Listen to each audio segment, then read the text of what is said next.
नमस्कार, आप देख रहे हैं स्टेटमेंट टीवी। आज हम ताजमहल को लेकर चल रहे विवाद और चाइना के प्रेसिडेंट शी जिनपिंग को लगी गंभीर बीमारी को लेकर पंचनामा करेंगे। इससे पहले कि हम इन दोनों खबरों का पंचनामा करें, आपसे आग्रह है कि यदि अभी तक आपने स्टेटमेंट टीवी को सब्सक्राइब नहीं किया है तो प्लीज यूट्यूब पर जाकर स्टेटमेंट टीवी को सब्सक्राइब कर लें, शेयर करें, लाइक करें। सबसे पहले हम बात करते हैं ताजमहल को लेकर जो विवाद चल रहा है उसकी। आज इलाहाबाद हाई कोर्ट ने उस याचिका को खारिज कर दिया जिसमें ताजमहल को तेजो महल्य होने का दावा करते हुए ताजमहल की बेसमेंट में शिव मंदिर होने की बात कही गई थी। याचिकाकर्ता ने ताजमहल के 22 बंद कमरों को भी खुलवाने की बात कही थी। हाई कोर्ट ने तल्ख टिप्पणी करते हुए कहा कि आप ताजमहल के कमरों को खुलवाने के लिए होते कौन हैं। कोर्ट ने कहा, आप पीआईएल का मजाक न बनाएं। कल आप आएंगे और कहेंगे कि हमें माननीय जज साहब के चैम्बर में जाने की इजाजत दीजिए। हाई कोर्ट ने कहा, यदि आप नहीं मानते कि ताजमहल को शाहजहां ने बनवाया था तो जाकर रिसर्च कीजिए, किसी यूनिवर्सिटी में एडमिशन लीजिए, एमफिल कीजिए, पीएचडी कीजिए। हम यहाँ फैसला करने के लिए नहीं बैठे हैं कि ताजमहल किसने बनवाया था और ताजमहल का निर्माण कब हुआ था। ये कोर्ट की कहानियां और आप पिछले कई दिनों से सुन रहे होंगे। आपके मन में भी एक उत्सुकता जाग रही होगी कि आखिर में ये ताजमहल को लेकर ये विवाद कहां से पैदा हो गया है। पहले तो कभी ऐसा कोई विवाद नहीं था। हमने अपने पाठ्यक्रमों में, अपने सिलेबस में पढ़ते हुए आ रहे हैं कि शाहजहां ने ही इसका ताजमहल बनवाया था अपनी बेगम की याद में, मुमताज बेगम की याद में उनकी अंदर कब्र बनवाई गई थी। ये अचानक ये विवाद क्या विवाद है? असल में अयोध्या के एक बीजेपी के नेता हैं डॉक्टर रजनीश सिंह। उन्होंने हाई कोर्ट में एक याचिका दायर की है। उन्होंने इस याचिका में एक प्रसिद्ध इतिहासकार हैं पीएन ओक, उनकी पुस्तक तेजो महल को लेकर अपनी सबूत पेश किए हैं और दावा किया है कि ये जो है ताजमहल शाहजहां ने नहीं बनवाया था, बल्कि ये बहुत उससे भी पहले का ये बना हुआ शिव मंदिर है, यहाँ पे शिवालय है। उनका कहना है कि इस पुस्तक में दावा किया गया है कि ये ताजमहल जो है 1212 एडी में बनवाया था और इसे राजा परमारदी ने बनवाया था। उनका ये भी दावा है कि जो ताजमहल के नीचे जो 22 कमरे हैं वो उसके अंदर शिवालय है। उन्होंने कहा कि अगर इन कमरों को खुलवा दिया जाए तो सारी हकीकत सामने आ जाएगी।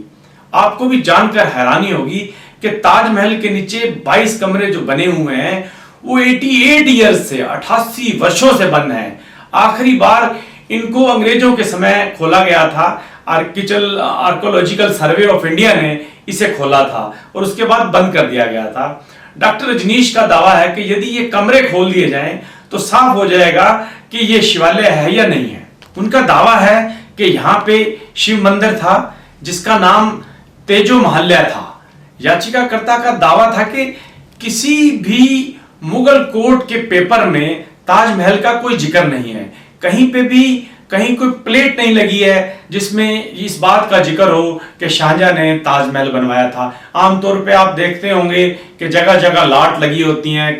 जो राजा महाराजा होते हैं वो अपनी यादगारी में बहुत सारी जगह पर अपने शिलालेख लगाते हैं, लेकिन कहीं पर भी मुगल काल में किसी भी राजा ने ताजमहल को लेकर कहीं पे भी कोई शिलालेख नहीं लगवाया है, कोई प्लेट दर्ज नहीं है।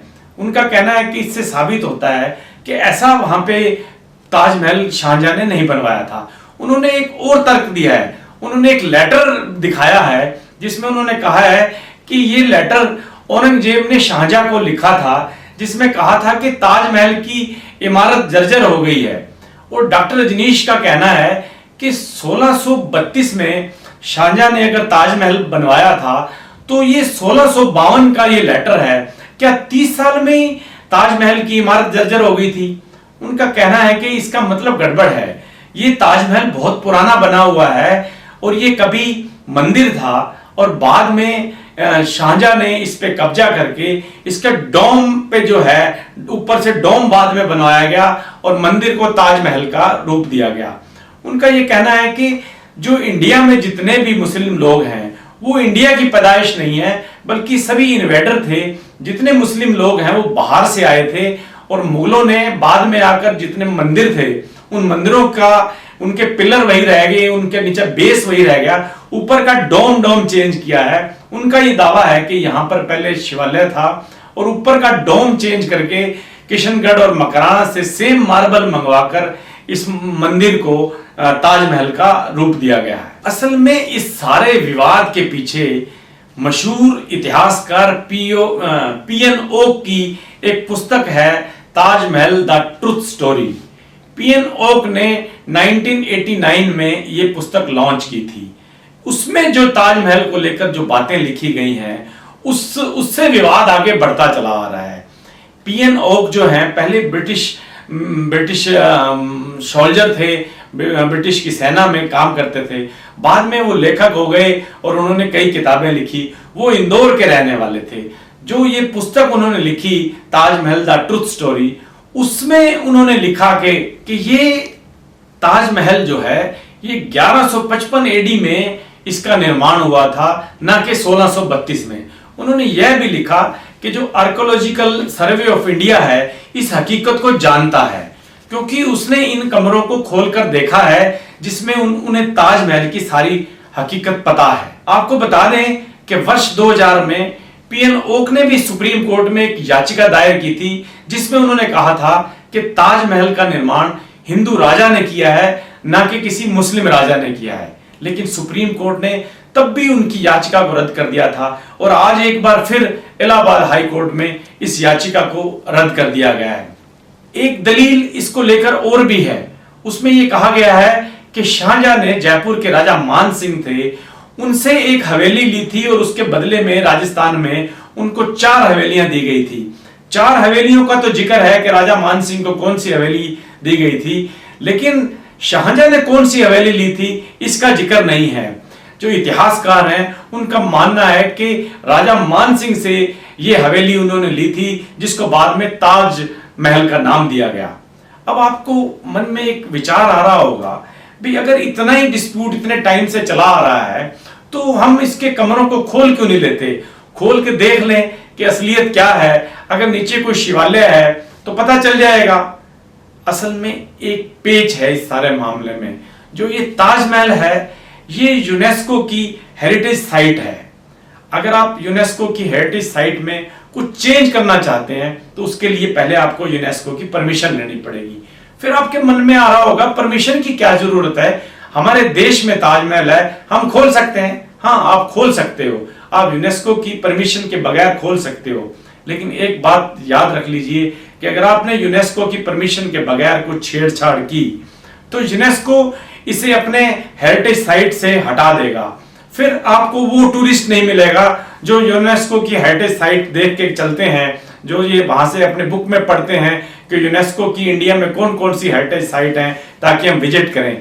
अगर हम इससे छेड़छाड़ करते हैं तो यूनेस्को इसको अपनी हेरिटेज साइट से हटा देगा और जो हमें लाखों रुपया मिलता है, करोड़ों रुपए हमारी इनकम होती है, जो विदेश से टूरिस्ट आता है, वो हमारे से छिन सकता है। इसलिए ये विवाद जो है, आप इसको एक तरह से इंटरनेशनल भी विवाद कह सकते हैं। बिना यूनेस्को के हस्तक्षेप के, बिना उसकी परमिशन के इसको खोलना फिलहाल संभव लगता नहीं है।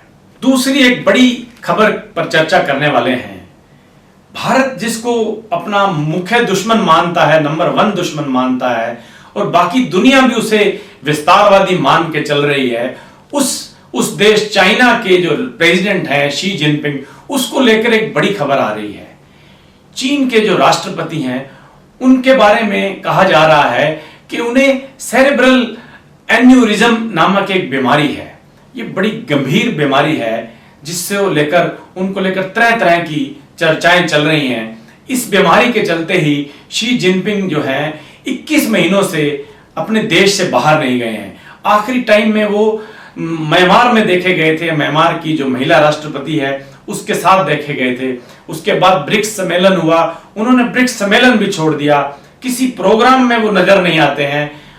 हमेशा वो कट के रहते हैं, अपने कमरे में बंद हैं, ये भी नहीं पता कि वो रह कहाँ रहे हैं, हॉस्पिटलाइज्ड हैं या कहीं उनको रखा गया है, क्योंकि वो पब्लिक के सामने नजर नहीं आ रहे हैं। ये जो बीमारी है सेरेब्रल एन्यूरिज्म, इसके बारे में कहा जाता है कि इसमें सिर की नसें फूल जाती हैं और इसके आपको बहुत पेन होता है और इसमें सिर की नसें कमजोर हो जाती हैं और फटने ऐसे लगता है कि जैसे ये फटने वाली हो। आमतौर पर जो 50 साल से ज्यादा के लोग होते हैं, उन लोगों को, जिन लोगों को हाई ब्लड प्रेशर होता है और अबव 50 ईयर होते हैं, उनको ये बीमारी लगती है। इसमें दिमाग की नसें कमजोर हो जाती हैं और दिमाग की नसें कई बार ज्यादा हाई ब्लड प्रेशर होने के बाद फट भी जाती हैं। ये बीमारी बड़ी सीरियस बीमारी है।